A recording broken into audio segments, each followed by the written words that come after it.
ನಮಸ್ತೆ, ಜೈಂದ್ ಎಲ್ರಿಗೂ. ಹಾಗೆ ಇವತ್ತಿನ ವಿಡಿಯೋದಲ್ಲಿ ಡೆಲ್ಲಿ ಪೊಲೀಸ್ ಒಂದು ನೋಟಿಫಿಕೇಶನ್ ಬಂದಿದೆ. ಅದ್ರ ಬಗ್ಗೆ ಪೂರ್ತಿಯಾದ ಒಂದು ಮಾಹಿತಿನ ಕನ್ನಡದಲ್ಲೇ ತಿಳಿಸ್ಕೊಡ್ತೀನಿ. ನೋಡ್ತಾ ಇರ್ಬೋದು, ಮೊದಲೇದಾಗಿ ಈ ಒಂದು ಹುದ್ದೆಯ ಡೇಟ್ಗಳನ್ನ ನೋಡ್ಕೊಂತ ಹೋಗೋಣ, ಯಾವಾಗಿಂದ ಸ್ಟಾರ್ಟ್ ಆಗಿದೆ ಏನಂತೇಳಿ. ಸೊ ನೋಡ್ತಾ ಇರ್ಬೋದು, ಡೇಟ್ ಆಫ್ ಅಪ್ಲಿಕೇಶನ್ ಸಬ್ಮಿಷನ್ ಬಂದ್ಬಿಟ್ಟು 22 ಸೆಪ್ಟೆಂಬರ್ 2025 ಈ ಒಂದು ಹುದ್ದೆ ಸ್ಟಾರ್ಟ್ ಆಗಿದೆ. ಹಾಗೆ 21 ಅಕ್ಟೋಬರ್ 2025 ಈ ಒಂದು ಹುದ್ದೆ ಎಂಡ್ ಆಗುತ್ತೆ. ಸೊ ನೋಡ್ತಾ ಇರ್ಬೋದು, ಡೇಟ್ಗಳೆಲ್ಲ ಮೆನ್ಷನ್ ಮಾಡಿದ್ದಾರೆ. ಸೊ ನಿಮಗೆ ಪೇಮೆಂಟ್ ಮಾಡೋಕ್ಕೆ ಲಾಸ್ಟ್ ಬಂದ್ಬಿಟ್ಟು 10ನೇ ತಾರೀಕುವರೆಗೂ ನಿಮಗೆ ಅವಕಾಶ ಇರುತ್ತೆ ಆನ್ಲೈನ್ ಪೇಮೆಂಟ್ ಮಾಡಲಿಕ್ಕೆ. ಹಾಗೆ ಈ ಒಂದು ಹುದ್ದೆ ಕರೆಕ್ಷನ್ ಡೇಟ್ ಕೂಡ ಕೊಟ್ಟಿದ್ದಾರೆ, ಅದು ಮುಂದಿನ ಒಂದು ಪಾರ್ಟಲ್ಲಿ ತಿಳಿಸ್ಕೊಡ್ತೀನಿ. ಹಾಗೆ ನೆಕ್ಸ್ಟ್ ನೋಡೋದಾದ್ರೆ ಈ ಹುದ್ದೆ ಒಂದು ವೇಕೆನ್ಸಿ ಮತ್ತು ಪೇ ಸ್ಕೇಲ್ನ ನೋಡೋಣ. ಸೊ ಮೊದಲು ಈ ಒಂದು ಹುದ್ದೆ ಸ್ಯಾಲರಿ ನೋಡೋದಾದ್ರೆ, ಸೊ ಇಲ್ಲಿ ನಿಮಗೆ ಕೊಟ್ಟಿರೋ ಹಾಗೆ 21,700 ರೂಪಾಯಿ ನಿಮ್ಮ ಒಂದು ಸ್ಟಾರ್ಟಿಂಗ್ ಬೇಸಿಕ್ ಪೇ ಆಗಿರುತ್ತೆ. ಇದಕ್ಕೆಲ್ಲ amount D A H R ಎಲ್ಲ ಆ್ಯಡ್ ಆಗಿಬಿಟ್ಟು ಒಂದು 45,000 ಅಬೌವ್ ಹೋಗುತ್ತೆ.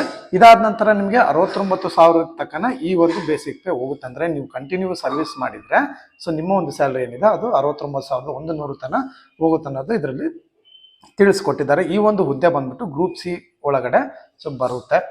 ಇದು ಡ್ರೈವರ್ ಪೋಸ್ಟ್ ಕೂಡ ಆಗಿರುತ್ತೆ ಬಾಯ್ಸಿಗೆ. ನೋಡ್ತಾ ಇರ್ಬೋದು, ಮೊದಲೇದಾಗಿ ವೇಕೆನ್ಸಿ ಬಗ್ಗೆ ನೋಡೋದಾದ್ರೆ, ಸೊ ಕಾನ್ಸ್ಟೇಬಲ್ ಮೆನ್ನಿಗೆ ಬಂದ್ಬಿಟ್ಟು ಟೋಟಲ್ ಆಗಿ ಪೂರ್ತಿ ಇಂಡಿಯಾಗೆ 4,408 ಹುದ್ದೆಗಳು ಇದೆ. ಇದಾದ ನಂತರ ಎಕ್ಸ್ ಸರ್ವಿಸ್ ಮ್ಯಾನಿಗೆ ಬಂದ್ಬಿಟ್ಟು 285 ಹುದ್ದೆಗಳಾದರೆ ಇದೆ. ಇದಾದ ನಂತರ ಎಕ್ಸ್ ಸರ್ವಿಸ್ ಮ್ಯಾನ್ ಕಮಾಂಡೋಗಳಿಗೆ ಅಲ್ಲಿ ಕೇಳಿದ್ದಾರೆ, ಎಕ್ಸ್ ಸರ್ವಿಸ್ ಮ್ಯಾನ್ ಒಳಗಡೆ ಕಮಾಂಡೋ ಅಂತಂದ್ರೆ ನನ್ನ ಪ್ರಕಾರ NSG ಬರುತ್ತೆ. ಇಂಡಿಯನ್ ಆರ್ಮಿಲಿ ಇದ್ಬಿಟ್ಟು NSG ಮತ್ತೆ ಪ್ಯಾರೋ ಕಮಾಂಡೋ ಪ್ಯಾರಾಟ್ರೂಪರ್ ಆಗಿರೋರು ಈ ಒಂದು ಹುದ್ದೆಗೆ ಆಗ್ಬೋದು. ಇವರಿಗೂ ಸ್ಪೆಷಲ್ ವೇಕೆನ್ಸಿನ ಕರೆದಿದ್ದಾರೆ. 376 ಹುದ್ದೆಗಳನ್ನ ಇವರಿಗೆ ಸಪ್ರೇಟ್ ಆಗಿ ಕೊಟ್ಟಿದ್ದಾರೆ. ಹಾಗೆ ಇದಾದ ನಂತರ ಫಿಮೇಲಿಗೆ ಬಂದ್ಬಿಟ್ಟು ನೋಡ್ತಾ ಇರ್ಬೋದು, ಫಿಮೇಲ್ಗೆ 2,496 ಹುದ್ದೆಗಳು ಆದರೆ ಹುಡುಗಿಯರಿಗಿದೆ. ಟೋಟಲ್ ಆಗಿ 7,565 ಹುದ್ದೆಗಳನ್ನ ಕರೆದಿದ್ದಾರೆ. ಇದರಲ್ಲಿ ನೀವು ನೋಡ್ಕೋಬಹುದು, ಕ್ಯಾಟಗರಿ ವೈಸ್ ಕೂಡ ಕೊಟ್ಟಿದ್ದಾರೆ. ಇದನ್ನ ನೋಡ್ಬಿಟ್ಟು ನೀವು ಈ ಒಂದು ಹುದ್ದೆಗೆ ಅಪ್ಲಿಕೇಶನ್ ಹಾಕ್ಬೋದು. ಇದಾದ ನಂತರ ಈ ಒಂದು ಹುದ್ದೆಯ ಒಂದು ಏಜ್ ರಿಲ್ಯಾಕ್ಸೇಷನ್ ಬಗ್ಗೆ ನೋಡೋದ, ಮೊದಲೇದಾಗಿ ಇಲ್ಲಿ ನಿಮಗೆ ಡೇಟ್ನವರು ಮೆನ್ಷನ್ ಮಾಡಿದ್ದಾರೆ. ಸೊ ಜನರಲ್ ಯಾರಿದ್ದರೂ ಅವ್ರು ನೋಡ್ಕೊಳ್ಳಿ, 18 ವರ್ಷದಿಂದ 25 ವರ್ಷದೊಳಗಡೆ ಇರಬೇಕು. ಅವರು ಯಾವಾಗ ಹುಟ್ಟಿರ್ಬೇಕಂತೇಳಿ ಆ ಡೇಟ್ ಕೂಡ ಕೊಟ್ಟಿದ್ದಾರೆ. ನಿಮ್ಮ ಒಂದು ಡೇಟ್ ಆಫ್ ಬರ್ತ್ 1/7/2025ಕ್ಕೆ ಕರೆಕ್ಟಾಗಿ 25 ವರ್ಷ ಆಗಿರಬೇಕು. ಎರ್ಲಿದನ್ನು ಇಲ್ಲಿ ನೋಡಿ ಕೊಟ್ಟಿದ್ದಾರೆ 2/7/2000.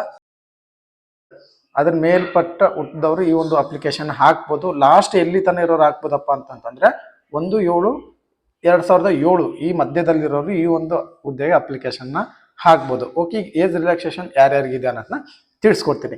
SC ಹಾಗೂ ST ಅವರಿಗೆ 5 ವರ್ಷ ಏಜ್ ರಿಲ್ಯಾಕ್ಸೇಷನ್ ಕೊಟ್ಟಿದ್ದಾರೆ. ಸೊ ಇಲ್ಲಿ ನೋಡ್ತಾ ಇರ್ಬೋದು, 5 ವರ್ಷ SC ST ಅವರಿಗೆ ಇದೆ.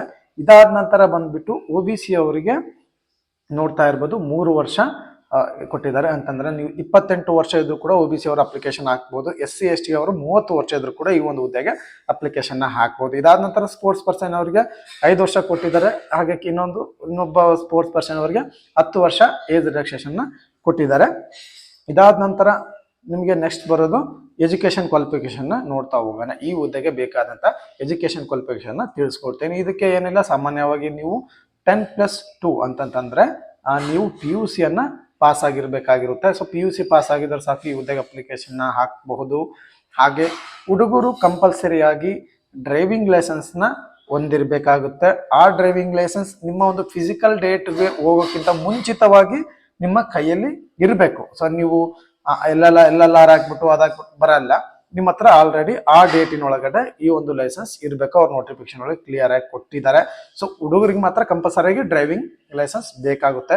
ಹಾಗಾಗಿ ತುಂಬಾ ಜನ ಈ ಒಂದು ಹುದ್ದೆಗೆ ಕಾಂಪಿಟೇಟ್ ಮಾಡಲ್ಲ ಓದೋರು, ಯಾಕಂದ್ರೆ ಅವ್ರ ಬಳಿ ಡ್ರೈವಿಂಗ್ ಲೈಸೆನ್ಸ್ ಇರಲ್ಲ. ಸೊ ಯಾರ ಹತ್ರ ಡ್ರೈವಿಂಗ್ ಲೈಸೆನ್ಸ್ ಇದ್ರೆ ನೀವು ತಪ್ಪದೆ ಈ ಒಂದು ಹುದ್ದೆಗೆ ಅಪ್ಲಿಕೇಶನ್ ಹಾಕಬಹುದು. ಹುಡುಗಿಯರಿಗೆ ಯಾವುದೇ ರೀತಿಯಾದಂತಹ ಒಂದು ಡ್ರೈವಿಂಗ್ ಲೈಸೆನ್ಸ್ನ ಅವಶ್ಯಕತೆ ಇಲ್ಲ. ಇದಾದ ನಂತರ ಈ ಒಂದು ಹುದ್ದೆಗೆ NCC C ಸರ್ಟಿಫಿಕೇಟ್ ABC ಇದ್ದವ್ರಿಗೆ ಮಾರ್ಕ್ಸ್ ಕೂಡ ಕೊಟ್ಟಿದ್ದಾರೆ. ನೋಡ್ತಾ ಇರ್ಬೋದು, NCC C ಸರ್ಟಿಫಿಕೇಟ್ ಇದ್ದವ್ರಿಗೆ ಸೊ 5 ಮಾರ್ಕ್ಸ್ ಪರ್ಸೆಂಟೇಜ್ ಸಿಗುತ್ತೆ. ಇದಾದ ನಂತರ B ಇದ್ದವ್ರಿಗೆ ಕೂಡ ಅಷ್ಟೇ 3% ಸಿಗುತ್ತೆ. ಹಾಗೆ 2% A ಸರ್ಟಿಫಿಕೇಟ್, ನೀವು ಫಸ್ಟ್ ಹೈಸ್ಕೂಲ್ ಒಳಗೆ ಮಾಡಿದವ್ರಿಗೆ ಇಷ್ಟು ಕೊಡ್ತಾರೆ. ನಿಮ್ಮ ಹತ್ರ NCC ಇದ್ರೆ ತುಂಬಾ ಉತ್ತಮ ಅನ್ಸುತ್ತೆ. ಸೊ ಅಪ್ಲಿಕೇಶನ್ ಫೀಸ್ ಬಂದ್ಬಿಟ್ಟು ಸೊ OBC ಅವರಿಗೆ 100 ರೂಪಾಯಿ ಇದೆ. ನೋಡ್ತಾ ಇರ್ಬೋದು, 100 ರೂಪಾಯಿ OBC ಅವ್ರಿಗಿದೆ. ST SC PWD ಅವರಿಗೆಲ್ಲ ಫೀ ಇರೋದಿಲ್ಲ. ಹಾಗೆ ಎಕ್ಸ್ ಸರ್ವಿಸ್ ಮ್ಯಾನ್ ಕೂಡ ಇರೋದಿಲ್ಲ. ನೀವೆಲ್ಲ ಡೈರೆಕ್ಟ್ ಆಗಿ ಅಪ್ಲಿಕೇಶನ್ ಹಾಕ್ಬೋದು. ಈಗ ಕರ್ನಾಟಕದಲ್ಲಿ ಎಲ್ಲೆಲ್ಲಿ ಎಕ್ಸಾಮ್ ಸೆಂಟರ್ಗಳಿದೆ ಅನ್ನೋದನ್ನ ನೋಡ್ಕೊಳ್ಳಿ, ಹಾಗೆ ಕೋಡ್ ಕೂಡ ಸಹ ನೋಡ್ಕೋಬಹುದು. ಸೊ ಕರ್ನಾಟಕದಲ್ಲಿ ಟೋಟಲ್ 8 ಇರ್ಬೇಕು ಅನ್ಸುತ್ತೆ. ಬೆಳಗಾವಿ, ಬೆಂಗಳೂರು, ಹುಬ್ಬಳ್ಳಿ, ಕಲಬುರಗಿ, ಗುಲ್ಬರ್ಗ, ಮಂಗಳೂರು, ಮೈಸೂರು, ಶಿವಮೊಗ್ಗ, ಉಡುಪಿ, ಇಷ್ಟು ಟೋಟಲ್ ಆಗಿ 9 ಎಕ್ಸಾಮ್ ಸೆಂಟರ್ಗಳಾದ್ರೆ ಇಲ್ಲಿದೆ. ಸೊ ಇದು ನೋಡ್ತಾ ಬಂದು ನೀವು ನೋಟ್ ಮಾಡ್ಕೊಳ್ಳಿ, ಇವನ್ನೆಲ್ಲ ಅಪ್ಲಿಕೇಶನ್ ಹಾಕುವಾಗ ಹೆಲ್ಪ್ ಆಗುತ್ತೆ. ಸೊ ಇದಾದ ನಂತರ ಇದಕ್ಕೆ ಬಂದ್ಬಿಟ್ಟು ಸಿಲೆಬಸ್ ಏನಪ್ಪ ಇರುತ್ತೆ ಅನ್ನೋದನ್ನ ತಿಳಿಸ್ಕೊಡ್ತೀನಿ. ಸೊ ಸಿಲೆಬಸ್ ಬಂದ್ಬಿಟ್ಟು ಅದೇ ಸಾಮಾನ್ಯವಾಗಿ ಈಗ ಏನೆಲ್ಲ ನೀವು ಸ್ಟೇಟ್ ಎಕ್ಸಾಮಿಗೆ ಅಟೆಂಡ್ ಮಾಡ್ತಾರೋ ಅದೇ ರೀತಿ ಇರುತ್ತೆ. ಜನರಲ್ ನಾಲೆಡ್ಜ್ ಇದೆ ಪಾರ್ಟ್ ಎ ಯಲ್ಲಿ, ಪಾರ್ಟ್ ಬಿ ಯಲ್ಲಿ ರೀಸನಿಂಗ್ ಇದೆ, ಪಾರ್ಟ್ ಸಿ ಯಲ್ಲಿ ನ್ಯೂಮರಿಕಲ್ ಅಬಿಲಿಟಿ ಇದೆ, ಹಾಗೆ computer fundamental, MS excel, MS word, ಹಾಗೆ communication, internet, WW and web browser, ಇದ್ರ ಬಗ್ಗೆ ನಿಮಗೆ ಕಂಪ್ಯೂಟರ್ ಬೇಸ್ ಅದೊಂದು ಸ್ವಲ್ಪ ಎಕ್ಸಾಮ್ ಇರುತ್ತೆ. ಟೋಟಲ್ ಆಗಿ ಬಂದ್ಬಿಟ್ಟು ನಿಮಗೆ 90 ನಿಮಿಷ ಕಾಲಾವಕಾಶ ಇರುತ್ತೆ ಈ ಒಂದು ಎಕ್ಸಾಮ್ಗೆ. ಹಾಗೆ 0.25 ನೆಗೆಟಿವ್ ಮಾರ್ಕಿಂಗ್ ಇರುತ್ತೆ. ಅಂದ್ರೆ 4 ಕ್ವಶನ್ ನೀವು ತಪ್ಪಾಕಿದ್ರೆ 1 ಮಾರ್ಕ್ಸ್ ನಿಮ್ದು ಕಟ್ ಆಗುತ್ತೆ. ನೋಡ್ತಾ ಇರ್ಬೋದು. ಸೊ 100 ಕ್ವಶನ್ ಇರುತ್ತೆ ಈ ಇದರಲ್ಲಿ. ಸೊ 100 ಕ್ವಶನ್ ನೋಡ್ತಾ ಇರ್ಬೋದು. 100 ಕ್ವಶನ್ ಇರುತ್ತೆ. 100 ಮಾರ್ಕ್ಸ್ಗೆ ಈ ಒಂದು ಎಕ್ಸಾಮ್ ಆದ್ರೆ ನಡೆಯುತ್ತೆ. ಸೊ ಇದಾದ ನಂತರ ನಿಮ್ಮ ಒಂದು ಏನಪ್ಪಾ ಅಂತಂದ್ರೆ ಫಿಸಿಕಲ್ ಬಗ್ಗೆ ಕ್ಲಿಯರ್ ಆಗಿ ತಿಳ್ಕೊಳ್ಳಿ. ಇದಕ್ಕೆ ಫಿಸಿಕಲ್ ಇರುತ್ತೆ. ಮೊದಲನೇದಾಗಿ ನಿಮ್ಮ ಒಂದು ಫಿಸಿಕಲ್ ಎಲಿಜಿಬಿಲಿಟಿ ನೋಡೋದಾದ್ರೆ ನಿಮ್ಮ ಒಂದು ಹೈಟ್, ಹುಡುಗರು ಬಂದ್ಬಿಟ್ಟು ನೋಡಿ, ಜನರಲ್ OBC SC ಅವರಿಗೆ ವೇಟ್ ಬಂದ್ಬಿಟ್ಟು ಹೈಟ್ ಬಂದ್ಬಿಟ್ಟು 170 ಸೆಂಟಿಮೀಟರ್ ಇರಬೇಕು. ಹಾಗೆ ST ಅವ್ರು ಬಂದ್ಬಿಟ್ಟು 165 ಸೆಂಟಿಮೀಟರ್ ಇದ್ರು ಕೂಡ ನಡೆಯುತ್ತೆ.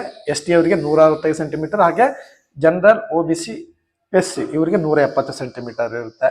ಹಾಗೆ ಈಗ ಹುಡುಗರ್ದು ಹೇಳ್ತಾ ಇದ್ದೀನಿ. ಚೆಸ್ಟ್ ಬಂದ್ಬಿಟ್ಟು 81ರಿಂದ 85 ಸೆಂಟಿಮೀಟರ್ ಒಳಗಡೆ ಇರಬೇಕು. ಹಾಗೆ ST ಅವರಿಗೆ 72 ಸೆಂಟಿಮೀಟರ್ ಇರಬೇಕು. ಎಕ್ಸ್ಪೆಂಡಬಲ್ 5 ಸೆಂಟಿಮೀಟರ್ ಮಾಡಿದ್ರೆ 82 ಆಗುತ್ತೆ. ಹಾಗೆ OBC ಜನರಲ್ ಅವ್ರಿಗೂ ಕೂಡ ಅಷ್ಟೇ 81 ನಾರ್ಮಲ್ ಆಗಿ ಬರಬೇಕು. ನೀವು ಎಕ್ಸ್ಪೆಂಡ್ ಮಾಡಿದಾಗ 85 ಸೆಂಟಿಮೀಟರ್ ಆಗಬೇಕು, ಅಂದ್ರೆ 5 ಸೆಂಟಿಮೀಟರ್ ಹೆಚ್ಚಳ ಆಗಬೇಕು.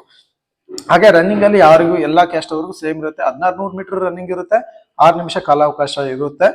ಹಾಗೆ ನಿಮ್ಗೆ ಲಾಂಗ್ ಜಂಪ್ ಬಂದ್ಬಿಟ್ಟು 14 ಫೀಟ್ ನೀವು ಜಿಗಬೇಕಾಗುತ್ತೆ. ಹಾಗೆ ಹೈ ಜಂಪ್ ಬಂದ್ಬಿಟ್ಟು 3.9 ಫೀಟ್ ಅನ್ನ ನೀವು ಹೈಟ್ ಅನ್ನ ಜಂಪ್ ಮಾಡಬೇಕಾಗುತ್ತೆ. ಸೊ ಈ ಹುಡುಗಿಯರದು ನೋಡೋದಾದ್ರೆ ನೋಡ್ತಾ ಇರ್ಬೋದು. ಫಿಮೇಲ್ ಬಂದ್ಬಿಟ್ಟು 157 ಸೆಂಟಿಮೀಟರ್, 157 ಸೆಂಟಿಮೀಟರ್ ಎಲ್ಲಾ ಕ್ಯಾಸ್ಟ್ ಅವ್ರಿಗಿದೆ. ST ಅವ್ರಿಗೆ ಮಾತ್ರ 155 ಸೆಂಟಿಮೀಟರ್ ಇದೆ. ಅವರಿಗೆ 2 ಸೆಂಟಿಮೀಟರ್ನ ಒಂದು ಎಕ್ಸ್ಕ್ಲೂಸಿವ್ ಇದೆ. ಹಾಗೆ ಹುಡುಗಿಯರು ಬಂದ್ಬಿಟ್ಟು 1600 ಮೀಟರ್ನ 8 ನಿಮಿಷದಲ್ಲಿ ಕಂಪ್ಲೀಟ್ ಮಾಡಬೇಕು. ಹುಡುಗರು 1600 ಮೀಟರ್ನ 6 ನಿಮಿಷದಲ್ಲಿ ಕಂಪ್ಲೀಟ್ ಮಾಡಿದ್ರೆ ಅವ್ರಿಗೆ 8 ನಿಮಿಷ. ಹಾಗೆ ನೀವು 10 ಅಡಿನ ಜಂಪ್ ಮಾಡಬೇಕು, ಲಾಂಗ್ ಜಂಪ್ ಅನ್ನ. ಅದಾದ ನಂತರ ನೀವು 3 ಫೀಟ್ ಹೈಟ್ ಅನ್ನ ಜಂಪ್ ಮಾಡಬೇಕಾಗುತ್ತೆ. ಇದು ಕಂಪಲ್ಸರಿ ಆಗಿರುತ್ತೆ. ಈ ಒಂದು ಹುದ್ದೆಗೆ ಅಪ್ಲಿಕೇಶನ್ ಹಾಕಕ್ಕೆ ನಾರ್ಮಲ್ ಆಗಿ ಆಧಾರ್ ಕಾರ್ಡ್, ನಿಮ್ಮ ಒಂದು +2 SSLC marks card, PUC marks card ಇಷ್ಟಿದ್ರೆ ಸಾಕು. ಫೋಟೋ ಸೈನ್ ಇಷ್ಟೇ ಅವಶ್ಯಕತೆ ಇರುತ್ತೆ ಅಪ್ಲಿಕೇಶನ್ ಹಾಕಕ್ಕೆ. ಅದಾದ ನಂತರ ನಿಮಗೆ ನಿಮ್ಮ ಹತ್ರ ಇರಬೇಕಾದಂಥ ಡಾಕ್ಯುಮೆಂಟ್ಗಳು ಬಂದು ನೋಡ್ಕೋಬಹುದು. Voter ID, driving license, PAN card, passport, ಹಾಗೆ ID card issued by university college, ಹಾಗೆ ಎಂಪ್ಲಾಯ್ ID ಕಾರ್ಡ್, ಈ ರೀತಿ ಎಲ್ಲ ಇವೆಲ್ಲ ಏನೇನು ಕೊಟ್ಟಿದ್ರೆ ಇಷ್ಟು ನಿಮ್ಮ ಹತ್ರ ಇಷ್ಟು ಒಳಗೆ ಯಾವ ಇದೆ ಅವನ್ನ ಕಂಪಲ್ಸರಿ ತಗೊಂಡೋಗಿ.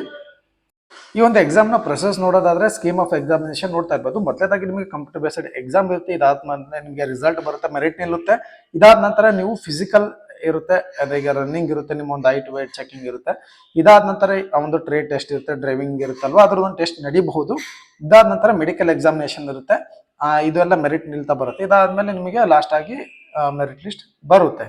ಇಷ್ಟು ಈ ಒಂದು ಹುದ್ದೆ ಒಂದು ಪ್ರೊಸೆಸ್ ಆಗಿರುತ್ತೆ, ಸೆಲೆಕ್ಷನ್ ಪ್ರೊಸೆಸ್.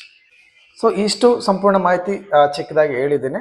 ಇಷ್ಟು ಅವಶ್ಯಕತೆ ಸಾಕು, ಜಾಸ್ತಿ ಒಳಗಡೆ ಹೋಗೋದು ಬೇಡ. ಹಾಗೆ ಇದಕ್ಕೆ ಸಂಬಂಧಪಟ್ಟಂತಹ ಲಿಂಕ್ಗಳು, ಈ ಒಂದು ಅಪ್ಲಿಕೇಶನ್ ನೋಟಿಫಿಕೇಶನ್ ಆಗಲಿ, ಆನ್ಲೈನ್ ಹಾಕೋ ಅಪ್ಲಿಕೇಶನ್ ಲಿಂಕ್ ಆಗಲಿ, ಎಲ್ಲ ನನ್ನ ಒಂದು ಈ ಡಿಸ್ಕ್ರಿಪ್ಷನ್ ಒಳಗಡೆ ಕೊಟ್ಟಿರ್ತೀನಿ. ತಪ್ಪದೆ ಆ ಒಂದು ಲಿಂಕ್ನ ಓಪನ್ ಮಾಡಿಬಿಟ್ಟು ನೀವು ನೋಡ್ಕೊಳ್ಬಹುದು.